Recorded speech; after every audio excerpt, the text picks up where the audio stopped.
Lo llamamos a Eugenio Semino, quien es defensor de la tercera edad de la provincia de Buenos Aires. Doctor Eugenio Semino, ¿cómo le va? Buen día, ¿cómo está usted? ¿Qué tal? Qué gusto poder saludarlo. Igualmente. La verdad que hay un par de información que queríamos consultarle, especialmente a partir de ese fallo de la Corte sobre una persona que está en calidad de pasivo, que es jubilado y que además tiene la particularidad de haber tenido un fallo favorable. A ver, explíquenos sucintamente qué significa ese fallo favorable y también lo principal que seguramente el jubilado estará esperando saber si es abarcativo a todos o no.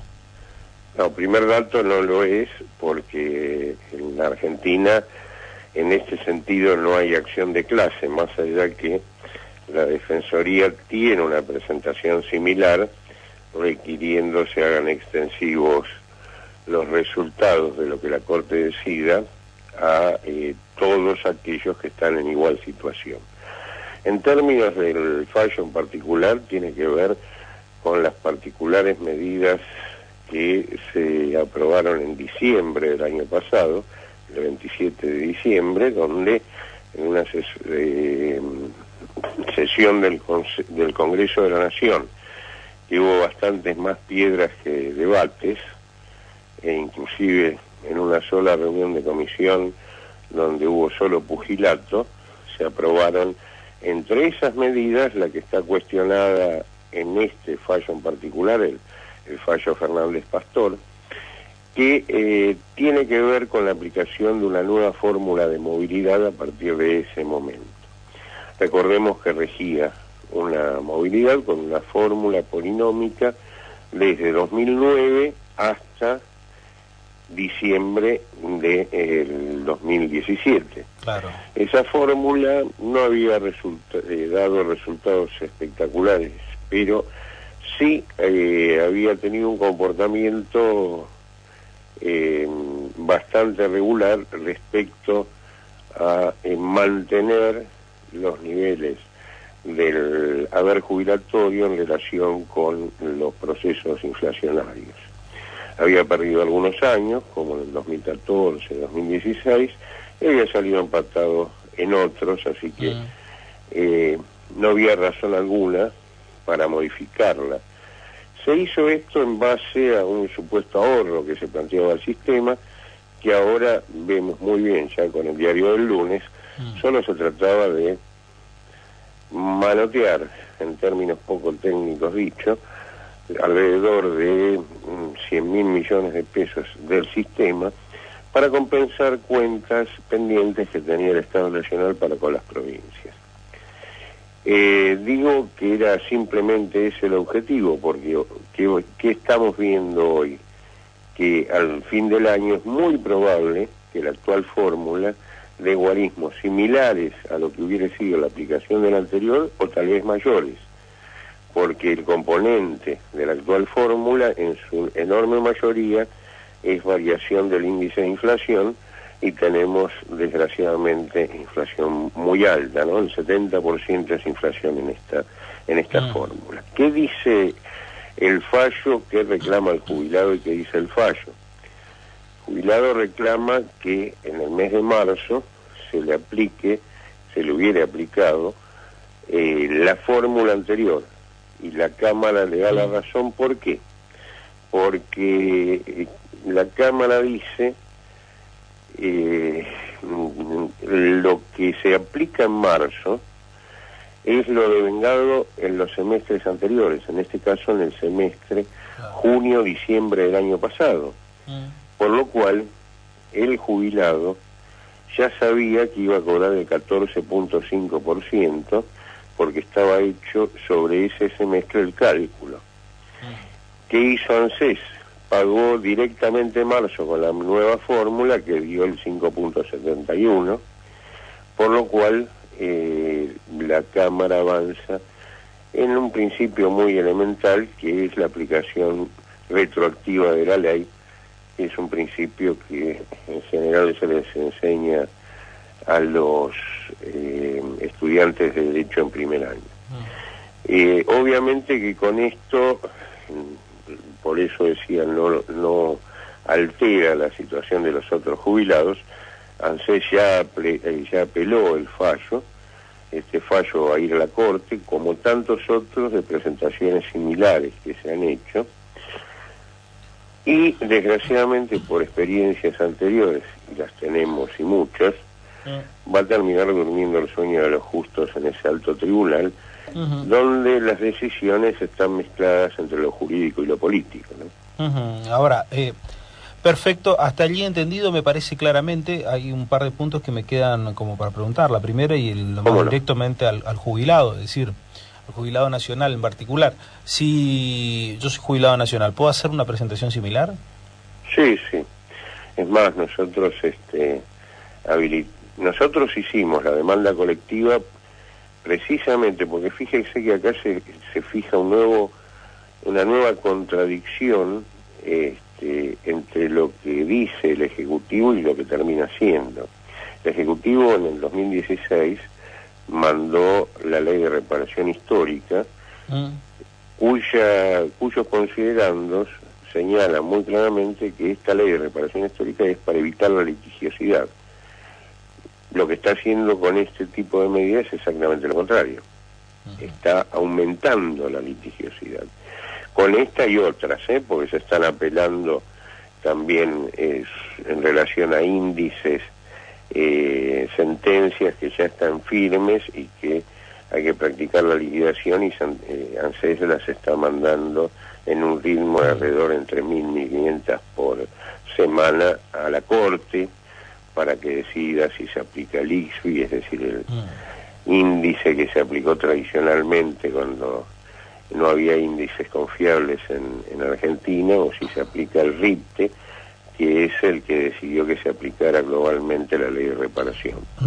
Pero bueno, lo que vemos es esto, una fuerte contradicción, se reactualiza la litigiosidad, y algo que, mire, yo escuchaba su comentario anterior, ¿no? Es decir, quienes hacemos asistencia directa, nosotros atendemos 300, 400 jubilados por día, en realidad tenemos una apreciación desde la microeconomía que es realmente bastante más dramática que los números, porque del sector que estamos hablando, al cual usted con toda claridad señalaba, un sector de 7 millones de argentinos, jubilados, pensionados y pensiones no contributivas, que ganan 8.000 pesos, 3 millones y medio de ellos, 1,5 millones más está en una media de 12.000 pesos, y los discapacitados, las no contributivas, 6.000 pesos, 6.100 pesos.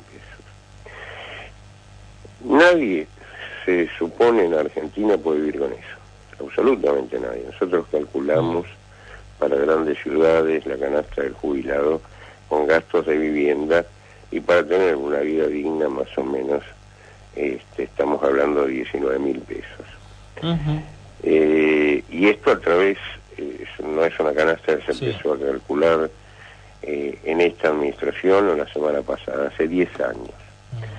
Y hace 10 años que el jubilado no llega a cubrir el 40, el 50%, muchos más, ¿no? Pero por lo menos en lo que es una medición objetiva, que no llega a cubrir un 40-50% de su canasta. Y me parece que acá estamos en el problema de fondo, porque si encontramos a cualquiera de los decisores políticos, sociales, de cualquier color político, y le preguntamos si supone que con 6, 7, 8.000 pesos puede vivir, alguien nos va a decir que no.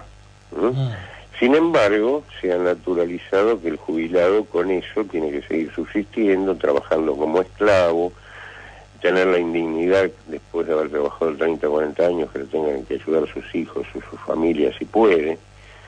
Y a su vez, algo más importante, que el Estado nacional, provincial, municipal, es decir, el Estado en sus diversas expresiones, con quien más gana es con quien más gasta, vía programas que en muchos casos son ineficientes e ineficaces, que son manejados desde el punterismo político. Entonces me parece que tenemos que hacer un replanteo, porque fíjese, un dato para que tengamos un punto de comparación. Estamos hablando del porcentaje de movilidad.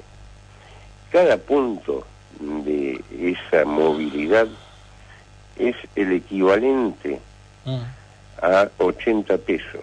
Es decir, en Buenos Aires un café de barrios sale 40 pesos. Es decir, estamos hablando de cada punto poder 2 cafés en el mes. Si tomamos los 5 puntos, vamos a estar hablando de 10 cafés en el mes. Así que en momentos que, por otra parte, porque ahí hay otra barbaridad técnica en la nueva fórmula, que es relacionar con inflación a nivel general, donde el nivel de inflación de una reducida canasta como la del jubilado, que tiene particulares insumos con una alta tasa de uso, no es lo mismo, ¿no? Pero bueno... a ver, pero Eugenio, sobre eso mismo venía otra pregunta posteriori, que era la inflación en medicamentos. Ustedes siempre miden muy bien, y el jubilado obviamente es una persona que requiere de ellos. ¿Cuáles? ¿Qué tipo de parámetros están teniendo? No, mire, está siempre muy por sobre la media. Hemos tenido años donde medicamentos para patologías crónicas, que son los que más usamos aquellos que tenemos un exceso de juventud acumulada, son los que han aumentado entre el 100 y el 150%. Y cuando refiero a estos medicamentos, para que nos entiendan los oyentes, son los que tienen que ver con la hipertensión, la diabetes, la colesterolemia, digamos, cuestiones que casi todo el universo del adulto mayor necesita utilizar. Pero no solo necesita utilizar el medicamento para tratar esas patologías crónicas, sino también un alimento adecuado. Fíjese, los alimentos hiposódicos e hipocalóricos, que acá generalmente se los relaciona con la dieta, son la primer base de prevención para tratar las enfermedades que refería. Y esos alimentos, que nunca estuvieron dentro de precios cuidados, son los que aumentan mucho más allá de la media que conocemos de inflación. Otro punto que quería preguntarle, porque la verdad a mí me choca mucho eso que tanto piden como sobrevivencia, y me parece un certificado como que al jubilado, una persona que ya es mayor, que tiene quizás menos energía muchas veces que el joven, no digo entusiasmo, pero energía claramente por una cuestión de vida, de tránsito de la vida, le dicen cada 3 meses, tenés que venir a demostrar que estás vivo. ¿Cómo lo mira usted eso? A mí me parece agresivo, le aclaro, tengo 43 años, una madre que es jubilada, y a mí me parece altamente agresivo tener que decirle a mi mamá cada 3 meses, venga a demostrar que usted está viva. Sí, es una barbaridad, y le cuento que a su vez en diciembre de 2013 se suponía que iba a concluir el registro de huellas dactilares en jubilados y apoderados para evitar cualquier tipo de debate, discusión o trámite sobre la supervivencia. Bueno, al día de hoy no se terminó. Al día de hoy los bancos, que ganan mucha plata con los jubilados, y esto por desidia del Estado que no se lo exige, han cumplimentado con los sistemas que se refería ya en aquel momento, y se sigue sometiendo al jubilado a cuestiones oprobiosas. Hay jubilados que la movilidad es muy difícil,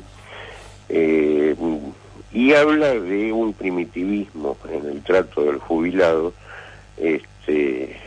hoy, que inclusive los propios certificados de defunción, los registros de defunción, los debieran comunicar en forma directa, ANSES, por lo cual ya no existe aquel mito del que estaba muerto y seguía cobrando.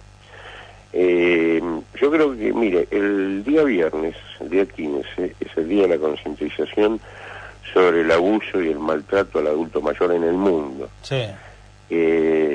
Ahí podríamos, obviamente que los funcionarios seguramente ni se enteraron, pero se podría hacer una enumeración de este abuso y de este maltrato en cuestiones cotidianas que son miles realmente, entre otros la accesibilidad a los la inaccesibilidad a los sistemas de salud. Es decir, el problema de conseguir, lo estamos sufriendo hoy todos los días. Ahora estamos entrando en el pico de mayor morbilidad del año, que es el invierno.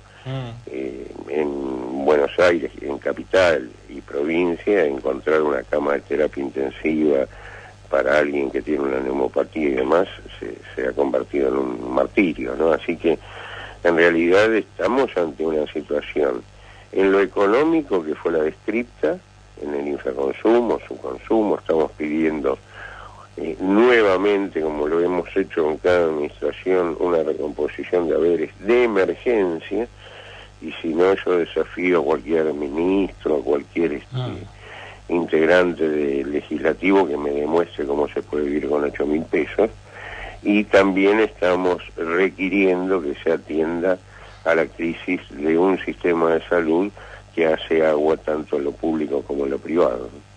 Tal cual, comparto plenamente e insisto con esta suerte de indignación que cada vez me afecta, y no es que me afecta, sino que veo y digo, todo está dentro del mismo Estado. A ver, me refiero a qué, al certificado de función. ¿Por qué no se comunica? ¿Por qué no se mejora el Estado antes de requerirle al jubilado un trámite más y un trámite más? Y encima con la agresividad de decirle, señor, muestre que está vivo. Hoy existe un software donde alguien aprieta una tecla y comunica de un organismo a otro qué pasó, que lo hagan los organismos, que para eso tienen cantidad de gente, de máquinas y demás. Claro. Mientras que lo mandan a hacer recorridos eternos al jubilado para eso, para tener una excepción en la provisión de un medicamento. Es inconcebible realmente. Eugenio Semino, gracias, ha sido un gusto poder escucharlo. Un fuerte abrazo, le agradezco muchísimo a ustedes, el mejor de los saludos para todos nuestros amigos de Corrientes. Gracias, que tenga buen domingo. El doctor Eugenio Semino, defensor de la tercera edad de la provincia de Buenos Aires.